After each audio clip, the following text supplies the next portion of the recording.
It's tragic, really. Shirley, are you here? We all have a story. We are contacting 911 for you. A dark secret wrapped in emptiness and regret. Quite frankly, I'm glad I did it. You know. They took her life. They just can't prove it. The toll. I'm Nancy Simpson. What do I see when I look at the video? A little girl. From the second look, really, looking at it in the house there on Scenic, I didn't need to watch it 3, 4, 5 times. Fairly quickly, I see an image of a little girl. Not straight on, head tilted, but definitely to me, a jumper, a sleeve, an ear, hair. I pulled it up at home on the big screen. I did not like that. Making it big. Mixed reviews in my house, really. Some said yes, they saw a little girl, and some said no. Alan Hines is a retired highway patrol trooper, started his career in 1973, retired in 2001. After Alan retired as a trooper, he went to work for an accident reconstruction company. He knew Gary and Molly DeLong, who had the house there on Scenic, and they offered him the office space upstairs. It wasn't too long after I moved in that they asked me if I'd seen anything strange or anything like that, and then they showed me the videotape that they had, the security tape, and that was rather interesting to see the videotape and to actually see the little girl on the videotape where there was nothing. It was rather eye-opening. Before I go any further, I want to touch on what people say when you say Trooper Alan Hines. This isn't connected to Shirley Jane Rose, just a side story. Trooper Alan Hines and Trooper Jimmy Liniger stopped a guy south of Branson April 15th, 1985. What they didn't know is that David Tate had just been indicted by a federal grand jury for his part in a neo-Nazi group accused of murder. Tate pulled a machine pistol. He shot Liniger, who died, and left Trooper Hines wounded. Tate ran off. He was captured after an exhaustive manhunt 5 days later. Hines is well respected in our community. Back to the topic at hand, the video. What do you see when you see the videotape? I can see a young girl, 10, 11 years old is what she looks like. Looks like she's got a little jumper on. It's hard to make out a face, but it's very obvious to me that there is some form of a person there.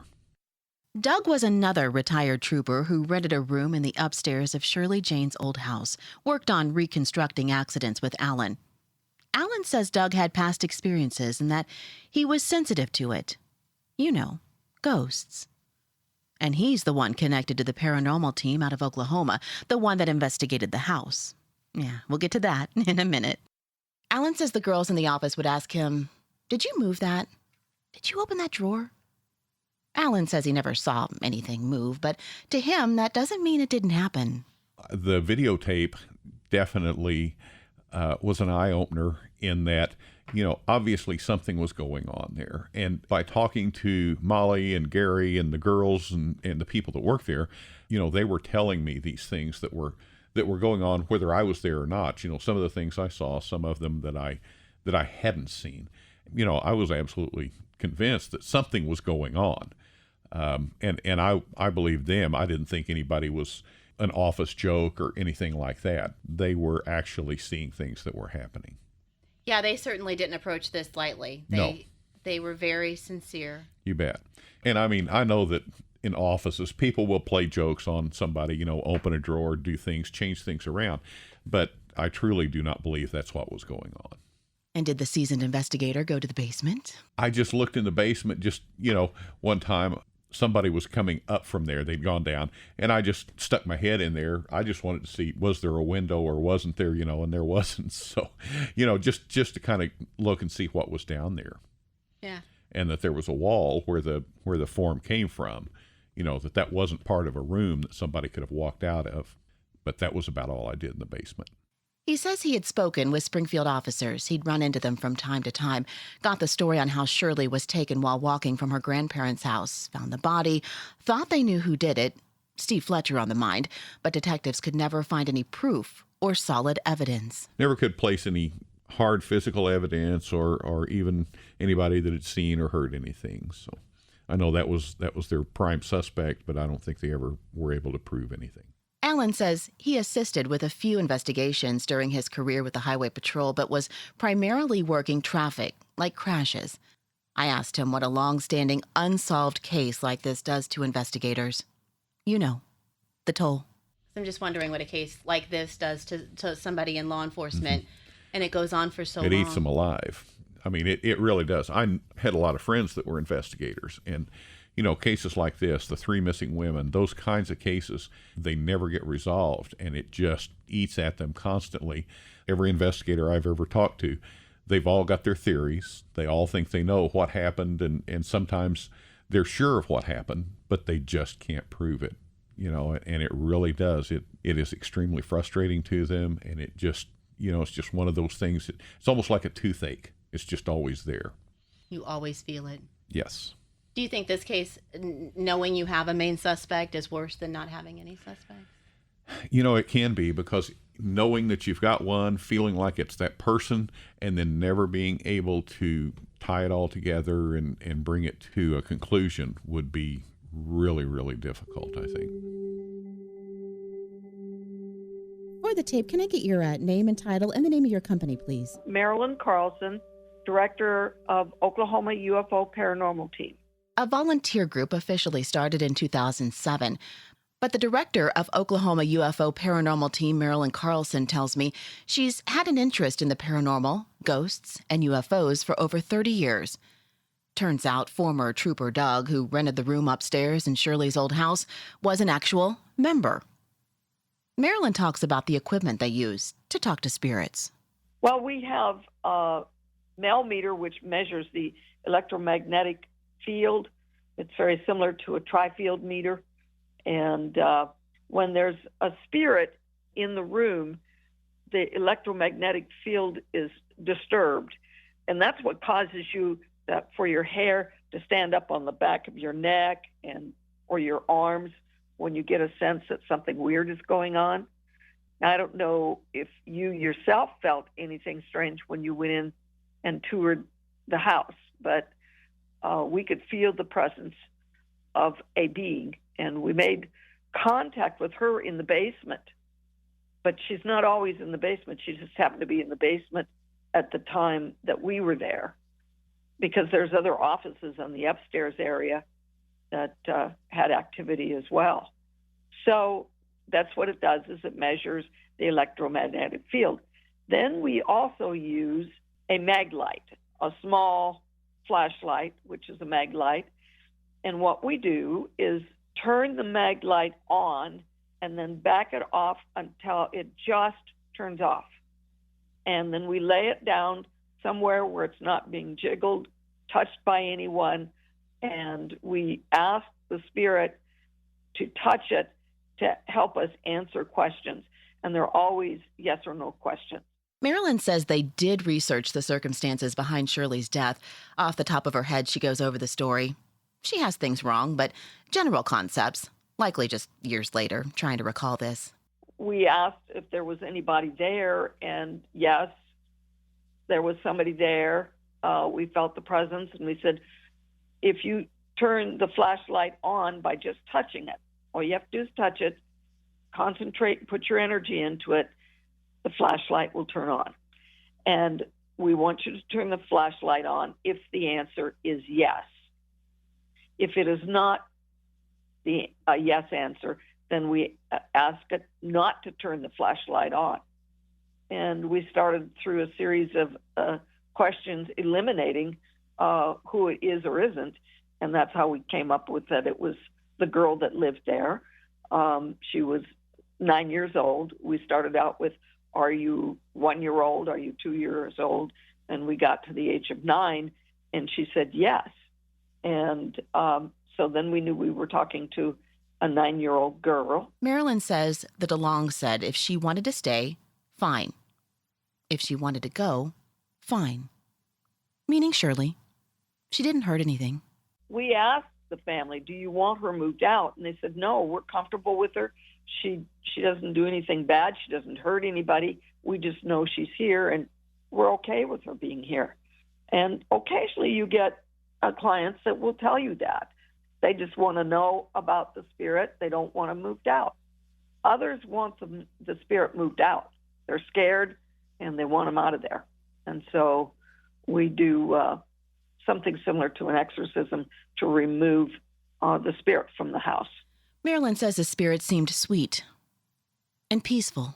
Yes, she did seem very sweet and peaceful. And she didn't seem to be upset that they took her life. It was as if she indicated she thought they didn't intend to do it. And so was that forgiveness on her part from her side? I don't know. We never were able to determine that. Marilyn says they looked at the video that some say is a little girl in the basement. I thought I'd get a bigger reaction here, but not really. It was hard to determine if it was actually spirit, but it looked like to us it was a possibility that a car drove by and a light came from the car driving by, but we couldn't be absolutely sure about that. It is possible that it was spirit, and it sort of looked like the form of a spirit, so we're not saying it's not, but it's also, there's another possibility. In the first of 2 videos the paranormal team filmed and is sharing with us, Dick and Bob Carlson talked to Shirley about her popping up in that video. They're using a flashlight. Shirley, are you here with us? We saw a video that had you right there by the door. There you go. Very good. Can you turn off the light, Shirley? Can you turn it off? Just turn it just a hair the other way. That's it. Just keep turning just a little bit. I can take a picture if you turn the light off. Marilyn says they visited other parts of the house too. We got a very brief blip in the kitchen, and by the stairs, there's the kitchen area, and then there's some kind of steep stairs that goes upstairs, and it was very near the stairs in the kitchen area. We got a brief blip, and then it was gone, so we were unable to communicate with that, and we don't know, was it her mother, her grandmother? We don't know. I asked Marilyn, besides the push from Doug, why they were intrigued with this case. What made it really interesting to us is that this is the first time we'd investigated a case where a young girl had been murdered elsewhere, but yet her spirit returned to her home. So we found that very interesting. Unless she did make it home that day, I guess.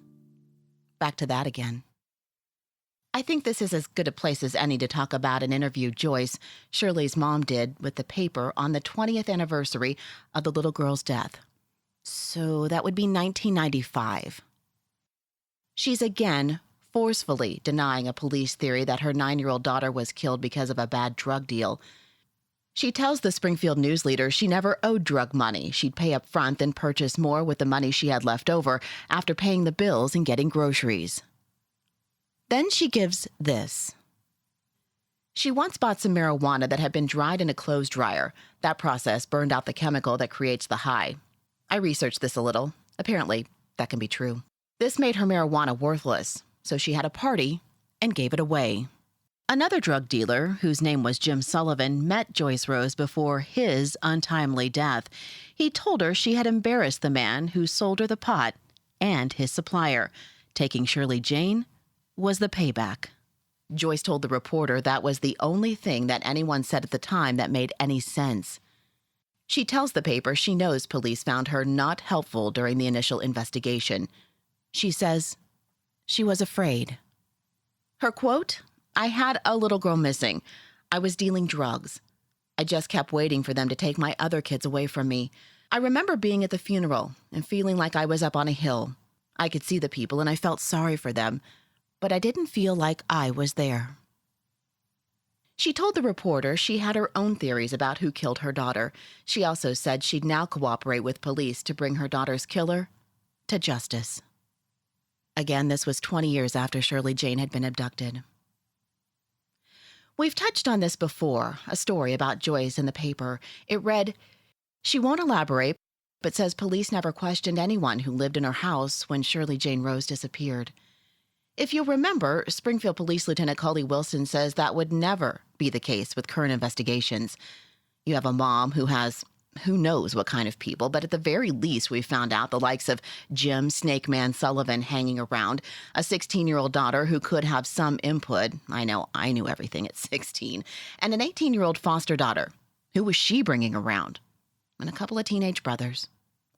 And maybe police did question them, but that's what Joyce told a reporter years later, and police couldn't immediately discount it. I revealed this finding to producer Jay. Whoa. Whoa is right, because she has a 16-year-old in her house. She has a foster daughter who is a senior at a high school in her house. She is dealing drugs. These older kids have to know what's going on. Yeah. I'll tell people, you know how many of the children were questioned by police? All of them. No, 0. That's a bombshell. Wow. And see, I had no clue about that. You were right. That's a big one right there.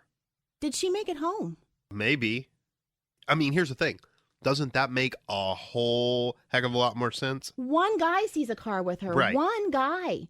Not 10. Right. Not 2. Plus, how does he even know? I don't put much weight in that anyways, because it's just like, what's the difference between a car following a little girl and a car just driving down the street? They're exactly the same. You know what I mean? How in this short period is he like, man, look at them stalking that little girl? They'd need to be driving at 5 miles an hour to look that way. In the papers, in the linear fashion that we've gone, I find one guy who sees a blue car behind her twice. We're going off a bloodhound who says her trail stops here. What if her trail doesn't stop here? Yeah. What if you don't believe the bloodhound on Clifton because you believe the witness who said they saw a car behind her? If her own mother, but the fact that she feels like, wow, they didn't interview people in my own house? Isn't that her mom that says that? Joyce, it says, the yeah, mom. police She never won't questioned elaborate. anyone who lived in her house. That's a lot of shade thrown. I need to know from a detective who worked the case if that is true. Yeah. I mean, I'm going off Joyce, but she would know, and she's trying to keep all of her kids. I mean, so say she's simply trying to be a good mom and protect her kids. You know, it is scary. It is scary if a drug dealer took off with one of her girls and she's got these other kids, and right. The state's going to take away all my kids. You know, I'm going to lose everything. But you know who did it if you're not letting somebody question your 16-year-old daughter. Okay, so when I think of all the Dateline cases that I've watched and stuff, it seems like it's somebody who's close to the victim most of the time, right? A high percentage, right? It's much more a sensationalized thing back then. They'll always bring in the devil worshipping angle and stuff like that, where now it's just like, that doesn't really happen. I asked Detective Steiger from Seattle to weigh in on this, from the outside, looking in. You know, when you have a missing child, and I presume this is between the time she was missing and then found, obviously at that point you're going to want to interview everybody in the family. If she was found before that and you had no reason to suspect anybody in the family, they may not, although it's always best to do due diligence and interview everybody and find out what you can find. They may know, you know, especially brothers, sisters. She may have said about this guy that's, but she's seen this guy following her or something. And there's a case in my area up here where a little girl disappeared in the 90s from this little town about 50 miles south of Seattle. And her skull was just found a month or two ago up in the Cascade Mountains. But she was telling people about a specific guy who was bothering her, and she named a first name. Anyway, they haven't identified who this person is yet, but and they got that from interviewing one of her friends. So you really need to do that just to see, because sometimes she'll say stuff, especially to friends, that she wouldn't say to her parents necessarily, or maybe a brother or sister. So you probably should have. Do I think it's a fatal error? No, not necessarily. It's just one of due diligence. Another question, could the mom keep investigators from questioning the siblings? No, not if you're, if the police for some reason thought that these kids had information. I mean, she could interfere, but she's not going to say to me, no, you're not going to interview my kids. Oh, yes, I am. If I have to get a court order and do it, I'll do it, but I'm going to do it. That's not the way it works. Sometimes people think, oh, the mother wouldn't let me do it. And they don't, and that's just because they're inexperienced detectives. If you think this child could potentially have information on a missing or another murdered child, then you interview them, and the mother's not going to interfere with that. Her body was found 2 months later, so there was quite a time span. So Yeah, I'm just trying to see. I mean, the mom would know if her children were interviewed. So I'm just trying to kind of piece that together. Oh yeah, and they probably were not. I'm not saying they were interviewed, but if I don't think the mother, could have refused to allow them to be interviewed. Was my point. She could say, "I don't want you to interview my children," and you'd say, "Well, we're going to interview your children. I'm sorry." And you can be tactful and kind about it. You say, we want to do everything we can to find out who did this to your daughter. And it's really important that we talk to her brothers and sisters. Again, they might have had information that she told them that the little girl didn't tell her mother. I was trying to find out more about this guy, Jim Snakeman Sullivan, who Joyce says gave her the only explanation as to why her daughter would have been taken. The story about the bad pot, she threw a party and embarrassed the man who sold her the pot and his supplier. I want to dive into Snakeman for a minute. Jim Sullivan. If you want to know something about anything, you go to those who are connected, right? So I called my hairdresser. They know everything, right? And she had contacts from that area. Found her mom's friend who lived near the property that Jim Sullivan was staying on when he was murdered. The mom's friend would not go on record with me. Oh no. She was afraid bad people still connected to this case could be around, and she wanted no part of being involved.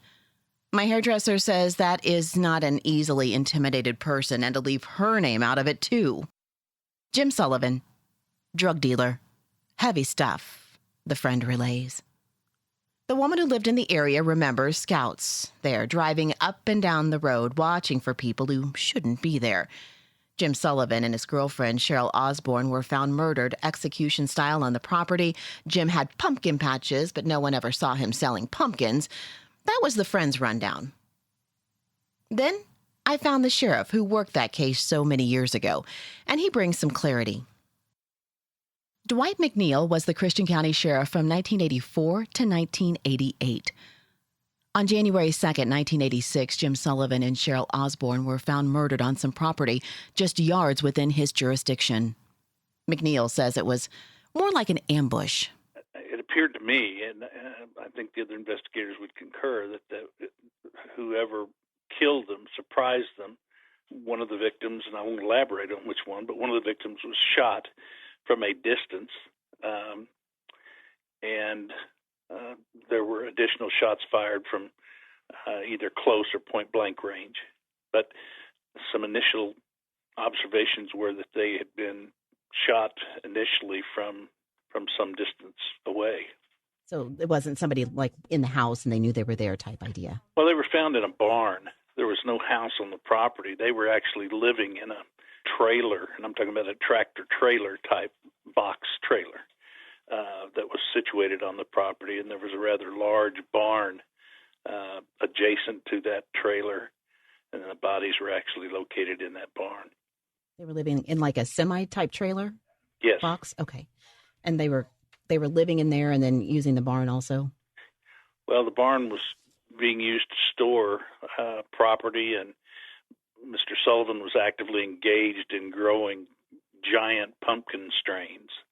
We're talking pumpkins that weigh hundreds and hundreds of pounds. And I think some of his work in dealing with those cultivation efforts were being done in that barn. Jim Sullivan, did he go by the name Snakeman? Is that correct? Yes, he did. And do you know why he went by that name? Well, he, at one time, I believe, was a reptile dealer in Springfield, had a shop, a commercial enterprise. He also owned a house over on the east side of Springfield where we served a search warrant following his death. And in that house, we found a substantial number of snakes as well as an alligator in the basement of that house. So he was a pretty well established, whether it was a hobby or a career, I don't know, but he had a thing for snakes. I read somewhere that by the time it was all linked together, some of the animals were dead. That raised a big stink in town at the time, so to speak.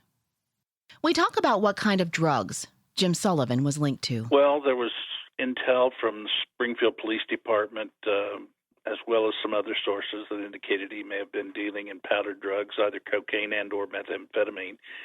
That was at a point in time where Southwest Missouri was just, even compared to today, was literally awash in the methamphetamine business. And Mr. Sullivan was rumored to be involved in dealing both of those drugs. And how about pot, marijuana? I don't recall. It very well could have been, but that I don't think was a primary product of choice for him. I found an officer who was assigned to the case decades ago. Wouldn't go on tape with me, but would answer many of my questions as best he could. He told me Joyce was involved in more than pot. She dabbled in heavier stuff. The retired officer told me he would conduct surveillance on Steve Fletcher. I went down the line of suspects' names that have been floating around. Mostly, he said he knew them as drug dealers, but not necessarily as suspects for the murder of Shirley Jane Rose. When I asked Lieutenant Wilson with the Springfield Police Department about Joyce's drug of choice, he had this to say. For me, some people go the drug angle and others go the pedophile angle. Just my hunch, I go more the pedophile angle is more than the drug angle. Could it be? Yeah, but you know they talk about Shirley's mom being involved in drugs, and she was, but she wasn't a big time drug kingpin dealer where, someone would, could have been, yes. Could they kidnap the child over a debt or something? But it's really unlikely. Going back to the former Christian County Sheriff Dwight McNeil, I asked him about the troubles someone could run into if they were associating with the likes of someone like Snakeman. I think the problems that were associated with the methamphetamine cocaine trade in 1986 are the same types of problems you see associated with purveyors of those drugs today. I mean, it's not uncommon for many, if not most, of our shootings that happen, or home invasions that we see more and more frequently in the Springfield, Missouri area, are drug-related. And whether they're direct crimes of violence or crimes of opportunity by addicts looking for ways to finance their habits, there's a great number of those cases, very high percentage of those cases whose nexus lies in that business. When he talks about the crime scene there in 1986, he says he didn't even know someone was living on that property. I had no idea he was living in our county. We made contact with the Special Investigations Unit of the Springfield Police Department, who came down to the scene and assisted us with the identification of he and Cheryl. Because he was associated with the property in Springfield. Correct. Did they get word that he hadn't been heard from, or that there might be something amiss? No, we had no information that he was missing or had not been heard from either his family or from Cheryl's. I don't recall how the call came in that the bodies had been discovered, but. And did the call came into Springfield? No, I think the call came into to the sheriff's office, and I think there was perhaps a request for a well-being check, or maybe one of the neighbors had actually gone over and checked on Mr. Sullivan and discovered the bodies there in the barn. And then how did Springfield get involved? Well, I requested that they come to the scene and assist us with identification. I was familiar with the name, and we wanted verification that it was, in fact, the same Jim Sullivan. We knew who he was. We had not had any direct contact with him at that point. Those murders also remain unsolved to this day. Biggest obstacle? Witnesses, lack of cooperation. The people that he was dealing with had absolutely zero interest in assisting us with investigating that case. One more question for the former sheriff. Did you know Steve Fletcher? Do you know that name? Chris or Steve? Yeah, you know the brothers? Yes. I knew who they were. And their reputation? I had no direct contact with them in a professional capacity, but I knew who they were. Never had any contact with Chris or Steve. Family and detectives now say that Joyce was really just into pot. Like, it looked like that was her drug of choice and that's what she was doing. My thought is, if you're talking to somebody like Jim Sullivan, Snakeman, you're associating with a whole different group of people who could take a little girl and do really bad things to her. Right. I think anytime you get into the world of drugs, you're going to be around unsavory people. That's one of the big downsides of having a lifestyle like that, is the people that are going to come into your life. And I would consider them a danger equal probably to the drugs themselves. Because I don't think that Jim Sullivan called her on the phone. I mean, what if he showed up at the house? And what if Shirley was there? And what if he saw Shirley? You know, there's just different scenarios that play out at that point if you're allowing these kind of people into your home and dealing with these kind of people. Also, too, I think just because it's some pot, it's really easy to be like, oh, just some hippies smoking some weed. But drugs in general just equal money. So if it was a large amount, even if it's not meth or cocaine, that doesn't mean that people don't get murdered over or kidnapped over pot, because it still could represent a ton of money. What kind of people was she bringing in the house? You know, putting them in that scenario of just bad people that don't have your best interest at heart. Just bringing these people by and letting them see your stuff and letting them see your family and just getting to know, just too close. And I'm not saying Jim Sullivan did it. He may be on the list of suspects. I don't know. But at the very least, she was having conversations with a man who was a known drug dealer.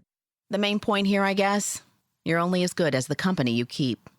Seattle Detective Steiger talks about this angle, too. I mean, it could be that because she brings these nefarious people into her house and one of them sees her daughter and becomes attracted to her daughter and picks a point when she can grab her. I mean, that's the only possible way I see that being a connection, is that, because these people are in her house and that she's exposing her children to that, they get all kinds of people, and they might be pedophiles and, fixated on and fantasized about this little girl and waited for an opportunity. And then that's also maybe why they killed her, because he knew she could say, that's my mommy's friend so-and-so, or something like that.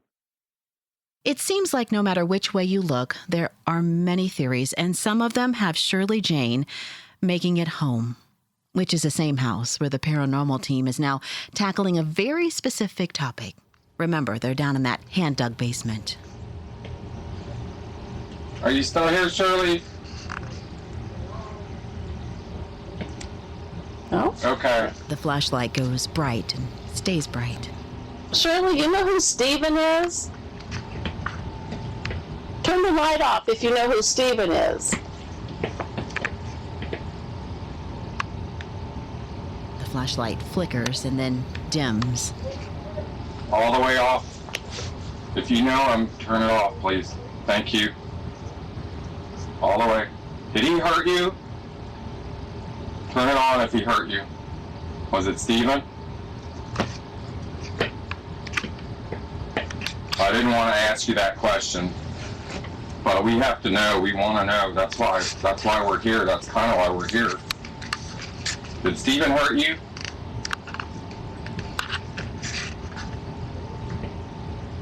All you got to do is turn the light on. The flashlight stays off. Did somebody else hurt you? There's a pause, and then the flashlight goes bright again. Somebody else hurt you. Then very quickly it dims to nothing.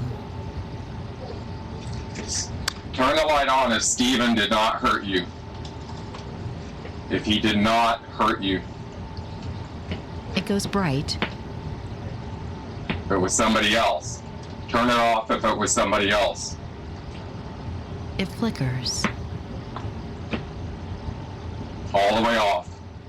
Then, eventually, it dims. My friend Cassie, the one who spent time in that house, when I told her about this part, she sat back and said, "Oh, well, if Shirley says he wasn't the one who hurt her, then he didn't do it." When I told Lieutenant Wilson about the paranormal team's findings, Shirley saying Steve Fletcher didn't harm her, his response made me laugh a little. The ghost said that? Can't use that in court. Next time on The Toll. She cried and cried and cried after she passed. And I kept that secret for her. So how dare she go to the counselor and talk about my abuse? I said, everything I give you, I'm whispering into the ear of the killer.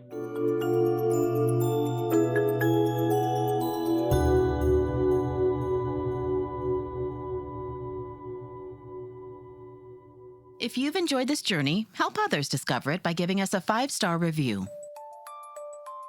The Toll Podcast, The Path Back Home, is a production of The Toll, LLC.